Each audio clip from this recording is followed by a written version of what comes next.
Human health, reproductive organ और reproduction health यानी कि मानव स्वास्थ्य एवं जन्म में ही एक प्रश्न आपसे पूछा जाता है कि जनसंख्या विस्फोट से क्या तात्पर्य है, इसके कारण एवं निवारण तथा दूरगामी परिणाम का वर्णन कीजिए। तो पहले देखें कि पॉपुलेशन का तात्पर्य क्या है।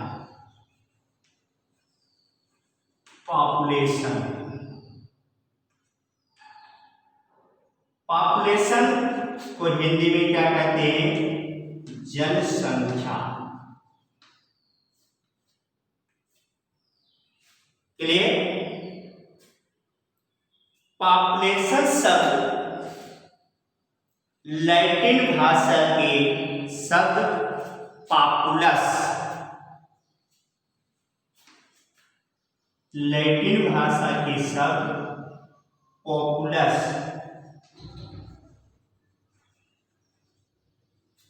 से बना। पॉपुलेशन शब्द लैटिन भाषा के शब्द पॉपुलस से बना है, जिसका जो हिंदी में अर्थ होता है वो होता है लोग।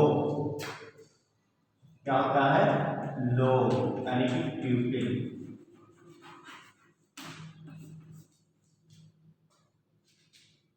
ठीक ना? लोग। तो कहने का मतलब ये है जनसंख्या या आबादी शब्द किसी क्षेत्र में रहने वाले जीवों के समूहों के लिए प्रयुक्त किया जाता है। अब जनसंख्या वृद्धि क्या है या जनसंख्या विस्फोट क्या है, तो आप कह सकते हैं कि जनसंख्या में यानी कि जन्म दर में होने वाली वृद्धि को जनसंख्या वृद्धि कहा जा रहा है ना? इसको जनसंख्या में होने वाली जो एकाएक वृद्धि है, तीव्र वृद्धि है, उसी को जनसंख्या विस्फोट कहते हैं। तो इस तरह से जो 2011 के जनगणना के अनुसार भारतवर्ष की जनसंख्या थी वो 121.07 करोड़, 121.07 करोड़। कितना? 2011 के अनुसार। ठीक ना? इतनी जनसंख्या थी। और देखिए इससे पहले कि 1981 में कितनी थी? 1981 में लगभग 70 करोड़। कितनी थी? 70 करोड़। और आज वर्तमान की जनसंख्या कितनी हो गई? तो इस तरह से जो जनसंख्या तीव्र गति से बढ़ रही है, इसका कोई न कोई कारण अवश्य होगा, जिस पर हम चर्चा करते हैं। क्या कारण है? पहला, जनसंख्या वृद्धि के कारण में निम्न सामाजिक स्तर, निम्न सामाजिक स्तर,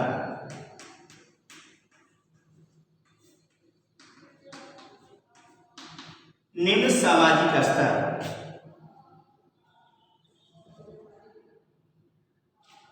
देखिए, हमारे देश की जनता का जो रहन सहन का स्तर है वह अत्यंत निम्न है। ग्रामीण क्षेत्रों में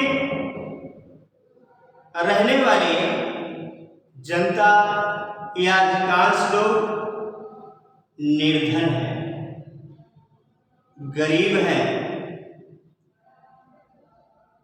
और जो इस बात पर विश्वास रखते हैं, इस बात पर जोर देते हैं कि जितनी भी संतानें अधिक होंगी वह संतानें उतना ही इनकम करेगी और हमारा जो है कल्याण होगा। इस भावना से वे अपनी संख्या को बढ़ाते हैं। अगला निरक्षरता, निरक्षरता।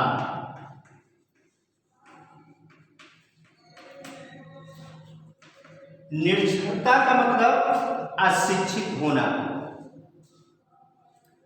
यानी कि अशिक्षा के कारण लोग छोटे परिवार के महत्व को नहीं जानते हैं।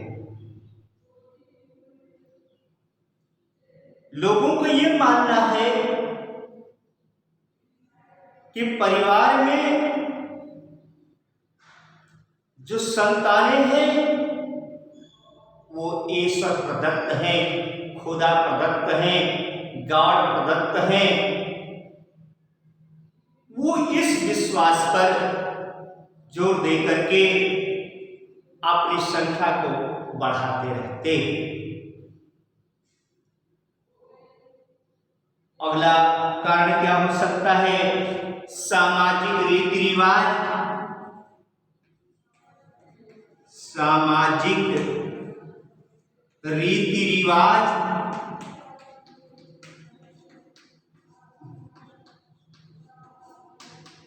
सामाजिक रीति रिवाज क्या है? अभी हमने बताया कि हमारे देश में सबसे ज्यादा अपना दोष न देकर के सबसे ज्यादा ईश्वरवादी व्यवस्था के लोग हैं जो कि ईश्वर में विश्वास रखते हैं और उनका यही मानना है कि ये जो परिवार है, संतानें हैं, सभी ईश्वर की देन है। और परिवार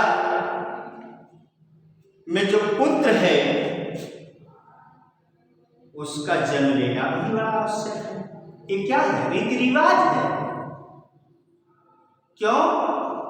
क्योंकि पुत्रियों से हमारा वंश नहीं चलता है, पुत्रियों से हमारा वंश नहीं चलता है, पुत्रों से ही वंश चलता है। इसलिए पुत्र की चाहत में कई पुत्रियां जन्म ले लेती हैं, जो कि ये भी एक जनसंख्या वृद्धि का कारण है। अगला है कम आयु में विवाह। चौथा, कम आयु में विवाह। कम आयु में विवाह।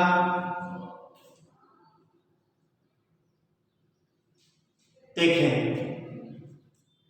आज भी चाहे वो शहर के लोग हों या गांव के लोग हों, जहां पर भी अशिक्षा है, जागृति नहीं है, वहां पर आज भी लोग बाल विवाह करते हैं। जैसे कुछ लोग तो ये समझते हैं कि कन्याओं को जो है कितना जल्दी उसका विवाह करके उसको घाट पर उतारना है। लोग बोलते हैं भैया कितनी जल्दी जो है हम शादी विवाह करके छुट्टी पा जाए, फुर्सत ले लें। तो कहने का मतलब ये है कि जब उन बच्चों का विवाह बचपन में हो जाता है तो वो लगभग 25-30 वर्ष की अवस्था तक जाते जाते वो लगभग 3-4 बच्चों के माता पिता भी बन जाते हैं, जिसके कारण ये समस्या जनसंख्या वृद्धि की उत्पन्न होती है। अगला, मृत्यु दर में कमी। मृत्यु दर में कमी। मृत्यु दर में कमी क्या है? जैसे पहले ये था बहुत सारी बीमारियां, जैसे चेचक है, हैजा है, तामन है, ये ऐसी ऐसी महामारियां चलते थे जिसमें लोग अधिकांशतः मर जाते थे। यानी लोग बताते हैं कि एक जो ये चेचक की बीमारी है, जिसको माँ भगवती की संज्ञा दे दिया गया है कि उन्हीं की कृपा से जो है सब कुछ होता है, तो उसको जो है लोगों ने इतना जो फैलाया, उसका प्रचार प्रसार किया कि उसको एक देवी का रूप, क्योंकि क्यों देवी का रूप? अशिक्षा की वजह से।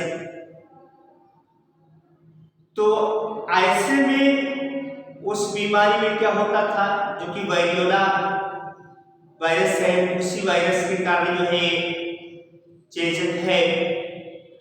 तो इसमें चेचक में यानी कि एक छोटी माता जी, एक बड़ी माता जी, तो चेचक में उसमें बड़े बड़े फफोले टाइप में पड़ जाते, वो जो है शरीर पर जाने पूरा पफ टाइप में बन जाता था, और नतीजा ये होता कि अधिकांशतः लोग जो है मर जाते थे। बच्चों में अधिकतर जो बच्चे मर जाते थे, या कुछ जो सयाने होते थे वो भी मर जाते थे।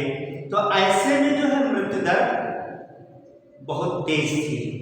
लेकिन अब वर्तमान समय में कंडीशन क्या रही है कि औषधियों का विकास करने, औषधियों की नई नई औषधियों की खोज करने या नई तकनीकी का आविष्कार करने से जन्म दर यानी जो है वो बढ़ी हुई है, लेकिन मृत्यु दर में गिरावट आई है। मरने वालों की संख्या कम हुई है, जो कि ये भी एक कारण है। अगला है कम आयु में कौमार्य। छठा कारण है कम आयु में कौमार्य। कम आयु में कौमार्य यानी कि हमारे देश की जलवायु अत्यंत गर्म है, इसलिए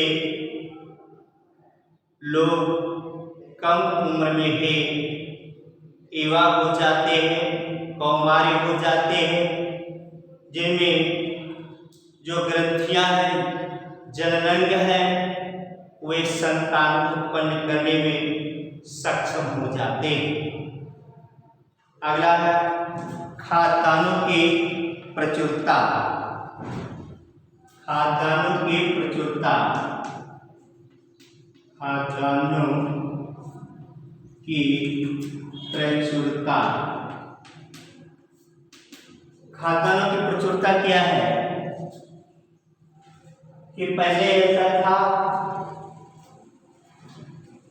कि जब हमारी कृषि प्रणाली इतनी डेवलप नहीं थी, इतनी विकसित नहीं थी, तो ऐसा लगता था जितना बीज खेतों में बोया जाता था उतना भी बीज के बराबर अनाज नहीं पैदा होता, या पुराने समय में जो फसल की प्रजातियां जैसे सामा है, कोदो है, काकुन है, ये सब इस तरह से जो है फसलें थी जिसका कि लोग उपयोग करते थे।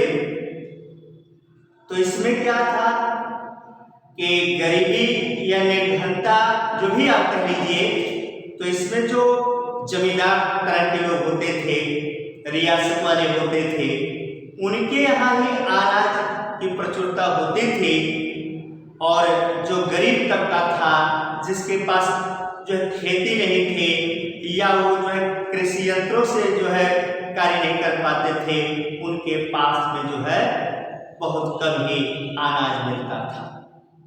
लेकिन आज वर्तमान समय में हरित क्रांति की ही देन है, जो कि आज तरह तरह की जो है अधिक जो है पैदावार देने वाली फसलों का विकास हुआ, और अधिक पैदावार देने वाली फसलों के विकास के कारण ही आज प्रचुर मात्रा में अन्न पैदा हो रहा है। और हम अपने देश में तो इस अन्न को डिवाइड कर रहे, वितरित कर भी रहे हैं, साथ ही साथ हमारा देश आत्मनिर्भर बनते हुए ये विदेशों को भी अनाज यानी कि अन्न की सप्लाई करता है। तो ये जो है जनसंख्या वृद्धि के कारण है, जो कि जनसंख्या वृद्धि में अत्यंत सहायक है। अब जो है जनसंख्या वृद्धि के दूरगामी परिणाम क्या हो सकते हैं, क्या समस्याएं उत्पन्न हो सकती हैं जनसंख्या वृद्धि से।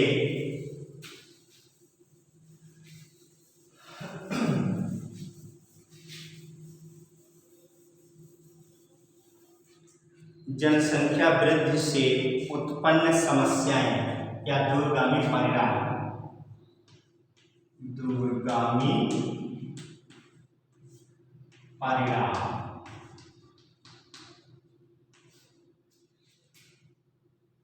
जनसंख्या